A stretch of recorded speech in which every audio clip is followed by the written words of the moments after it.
नमस्कार, SBT news में आपका स्वागत है। पेश है 8 फरवरी शनिवार दोपहर 1:15 बजे राजस्थान की 15 बड़ी खबरें।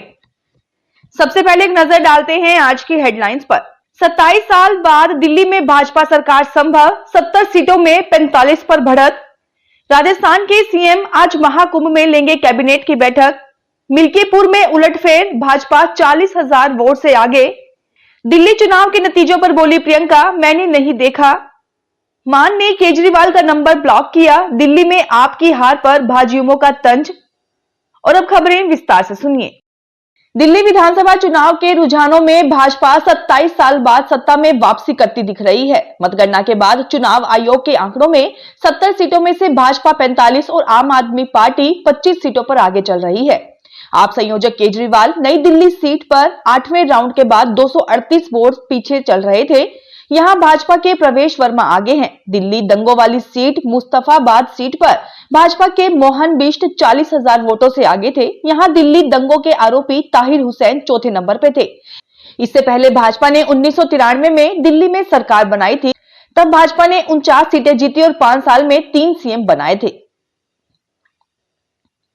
राजस्थान की भाजपा सरकार आज महाकुंभ में आस्था की डुबकी लगाएगी। मुख्यमंत्री भजनलाल शर्मा कैबिनेट मंत्रियों और विधायकों के साथ प्रयागराज पहुंच चुके हैं। सभी आज सुबह 7:20 पर जयपुर से विशेष विमान के जरिए प्रयागराज पहुंचे। कुछ ही देर में संगम स्थल पर मुख्यमंत्री और विधायकों के पहुंचने का कार्यक्रम है। सीएम समेत कुल 115 मंत्री और विधायक आस्था की डुबकी लगाएंगे। दोपहर 12 बजे से 1 बजे तक संगम स्थल पर हनुमान मंदिर में पूजा अर्चना का भी कार्यक्रम आयोजित होगा। इसके बाद दोपहर 2:30 बजे राजस्थान मंडपम में कैबिनेट की बैठक आयोजित की जाएगी। अयोध्या की मिल्कीपुर विधानसभा सीट पर बड़ा उलटफेर हुआ है। भाजपा जीत की ओर बढ़ती दिख रही है। अब तक 16 राउंड की गिनती पूरी हो चुकी है। इसमें भाजपा 40,000 वोटों से आगे चल रही है। भाजपा कार्यालय में जश्न का माहौल है। वहीं सपा प्रत्याशी अजीत प्रसाद और उनके सांसद पिता अवधेश प्रसाद सुबह से ही घर से नहीं निकले हैं। पूर्व भाजपा प्रवक्ता अवधेश पांडे ने कहा कि अयोध्या में सपा ने राम का अपमान किया, जनता ने उसका बदला लिया। मिल्कीपुर में अगर भाजपा जीतती है तो 8 साल बाद फिर से सीट पार्टी के खाते में जाएगी। 2024 के लोकसभा चुनाव में इसी विधानसभा सीट पर बीजेपी 7,000 वोट से सपा से हार गई थी। दिल्ली विधानसभा चुनाव 2025 को लेकर वोटों की गिनती जारी है। अब तक के रुझानों से भारतीय जनता पार्टी की सरकार बनती दिख रही है। कांग्रेस का इस बार भी खाता खुल पाएगा या नहीं, ये अभी तक साफ नहीं हो पाया है। इस बीच कांग्रेस सांसद प्रियंका गांधी वाड्रा शनिवार को केरल के कन्नौर पहुंची। यहां पत्रकारों ने उनसे दिल्ली के चुनावी नतीजों पर सवाल पूछा। इसके जवाब में उन्होंने कहा, मुझे नहीं पता, मैंने अभी तक परिणाम नहीं देखा है। अगर चुनाव आयोग के आंकड़ों पर नजर डालें तो भाजपा कुल 70 में से 41 सीटों पर आगे चल रही है। दिल्ली में भारतीय जनता पार्टी शानदार जीत की तरफ आगे बढ़ रही है। 27 साल के बाद दिल्ली की सत्ता में वापसी करती दिख रही है। खबर लिखे जाने तक 70 में से 45 सीटों पर आगे चल रही है और पूर्ण बहुमत की सरकार बनाती दिख रही है। इस सबके बीच भाजपा की युवा शाखा भारतीय जनता युवा मोर्चा भाजयुमो ने तंज कसा है। भाजयुमो ने एक ट्वीट कर लिखा है कि सूत्र बता रहे हैं कि भगवंत मान साहब ने केजरीवाल का फोन नंबर ब्लॉक कर दिया है। आम आदमी पार्टी के विरोधियों का दावा है कि दिल्ली में हार के बाद मान की कुर्सी छीन सकते हैं। तमिलनाडु की पूर्व मुख्यमंत्री जे जयललिता की कानूनी वारिसों में से भतीजी जे दीपा ने कर्नाटक हाई कोर्ट के 13 जनवरी के आदेश को चुनौती दी है। दीपा ने उस आदेश के खिलाफ सुप्रीम कोर्ट में याचिका लगाई है जिसमें करोड़ों की आय से ज्यादा संपत्ति मामले में जब्त की गई जयललिता की चल अचल संपत्ति वापस करने से इनकार कर दिया गया था। दीपा का कहना है कि 2017 में सुप्रीम कोर्ट के फैसले के मुताबिक कार्यवाही समाप्त हो गई है, इसलिए जयललिता को दोषी नहीं माना जा सकता है, यानी उनकी जब्त की गई संपत्ति वापस होनी चाहिए। पाली में डाकघर में अपने बचत के रुपए जमा करवाने वाले कई ग्राहकों के खातों से लाखों रुपए का गबन हुआ। मामले को लेकर पीड़ितों की शिकायत पर डाकघर की ओर से जांच शुरू की गई, लेकिन अभी तक जांच पूरी नहीं हुई। मामले की जांच को लेकर शनिवार सुबह जोधपुर से सीबीआई टीम पाली पहुंची। यह डाकघर के एक रिटायर्ड कर्मचारी के यहां सर्च करने में जुटी है। टीम सुबह 7 बजे यहां पहुंची थी। पिछले करीब 4 घंटे से जोधपुर से आई सीबीआई टीम सर्च ऑपरेशन में जुटी है। मौके पर पुलिस भी तैनात है।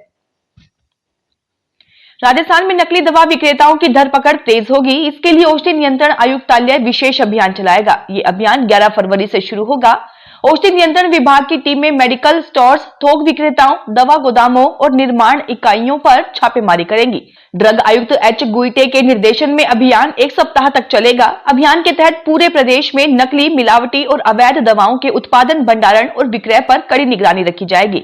अभियान के दौरान नकली दवाओं के अवैध क्रय, विक्रय और भंडारण में लिप्त संस्थानों की पहचान कर उनके खिलाफ कठोर कानूनी कार्रवाई की जाएगी। राजस्थान में पीएम श्री स्कूलों के विद्यार्थियों को शिक्षा के साथ खेलों में आगे बढ़ाने के लिए शुरू की मुहिम पर अब खुद शिक्षा विभाग ने ब्रेक लगा दी है।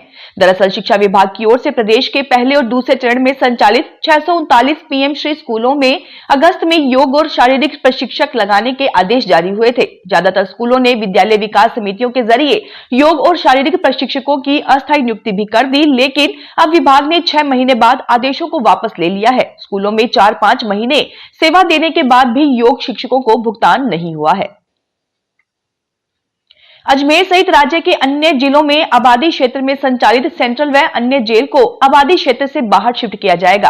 गृह विभाग के निर्देश पर इसकी कवायद शुरू हो गई है। जिला प्रशासन ने जेल अधीक्षक को जमीन आवंटन के लिए अजमेर विकास प्राधिकरण एडीए में आवेदन के लिए निर्देश दिए हैं।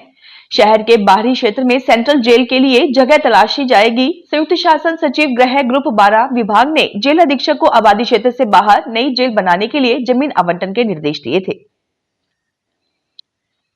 जोधपुर रेलवे की ओर से जयपुर मंडल के भावसा नरैना साखून रेलखंड के बीच 9 मार्च को ऑटोमेटिक सिग्नलिंग कार्य की वजह से ब्लॉक लिया जा रहा है। इसके चलते 3 ट्रेनें परिवर्तित मार्ग से चलेंगी। जोधपुर डीआरएम पंकज कुमार सिंह ने बताया कि ब्लॉक के चलते गाड़ी संख्या 14702 बांद्रा टर्मिनल श्रीगंगानगर रेल 8 मार्च को बांद्रा टर्मिनल से रवाना होकर परिवर्तित मार्ग मारवाड़ जंक्शन, जोधपुर, डेगाना, फुलेरा, रेनवास, रिंगस होकर संचालित होगी। इसी तरह गाड़ी संख्या 15013 जैसलमेर काठगोदाम रेल 9 मार्च को जैसलमेर से रवाना होने वाली रेल परिवर्तित मार्ग जोधपुर मेड़ता रोड फुलेरा के रास्ते संचालित होगी। राजस्थान में पूर्व विधायक और कांग्रेस नेता प्रहलाद गुंजल ने कहा कि समरावता में सरकार के अफसरों ने आतंकवादियों की तरह हमला कर 10 करोड़ का नुकसान कर दिया। सरकार की मानसिकता फिरंगी सरकार जैसी है।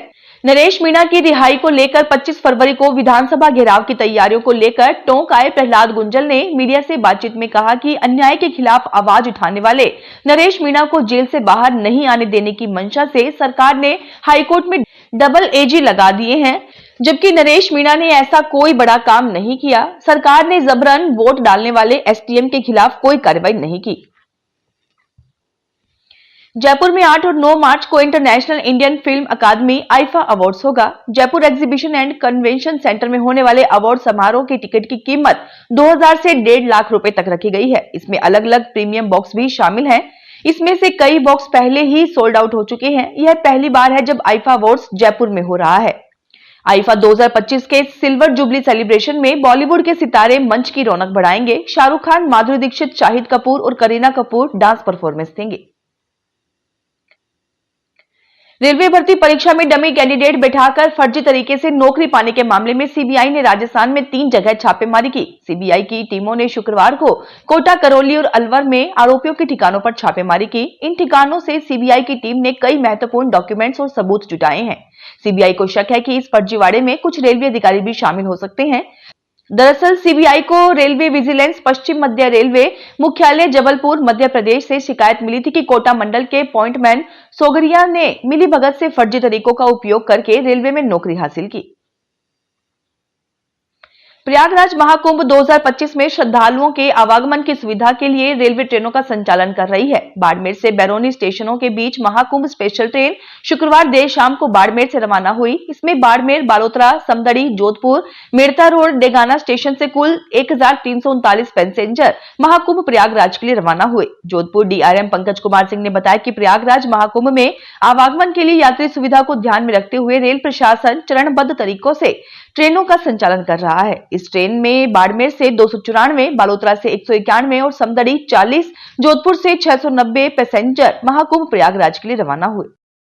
फिलहाल इस बुलेटिन में इतना ही। फिर हाजिर होंगे और बड़ी खबरों के साथ।